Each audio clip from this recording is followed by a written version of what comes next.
Selamat datang kembali di Setup and Solve. Saya Randy, Research Engineer untuk produk Ruji dari Wahana Piranti Teknologi. Kali ini kita akan membahas Smart Load Balance feature dari Ruji.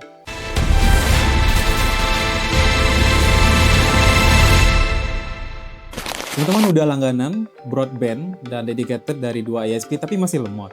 Atau kamu pakai brand lain tapi cuma support metode load balance yang jadul tanpa mempertimbangkan rasio upload dan download masing-masing dari link ISP-nya. Kamu tahu nggak sih teman-teman, kalau langganan broadband itu, rasio bandwidth upload dan downloadnya itu nggak simetris.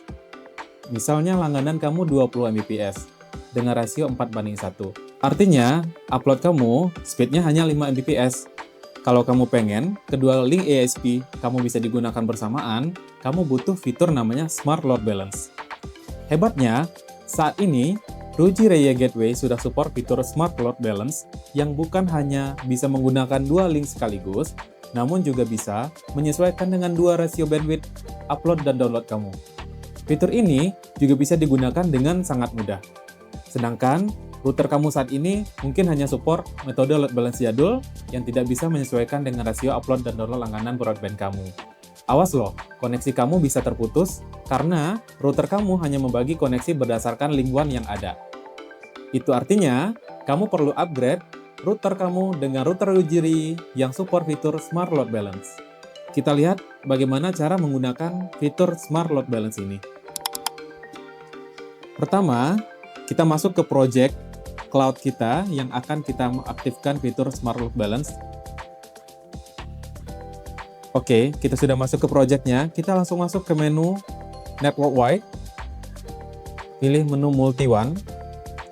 Nah, di sini ada pilihan teman-teman.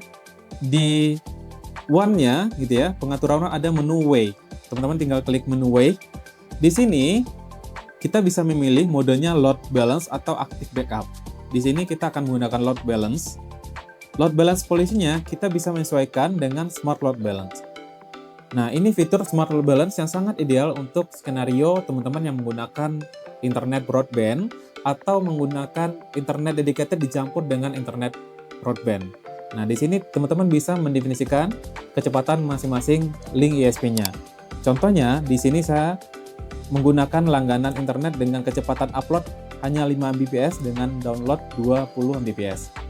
Nah, di ISP2 saya menggunakan upload 10 Mbps dengan upload 40 Mbps. Nah, lalu kita klik save. Nah, pengaturannya sudah selesai teman-teman. Dampaknya adalah di saat teman-teman menggunakan internet, di saat rasio bandwidth salah satu ISP uploadnya sudah terpenuhi, maka teman-teman akan secara otomatis dialihkan menggunakan ISP yang satu lagi. Jadi, tetap aman, koneksi tetap stable, dan tidak ada kendala di sisi klien.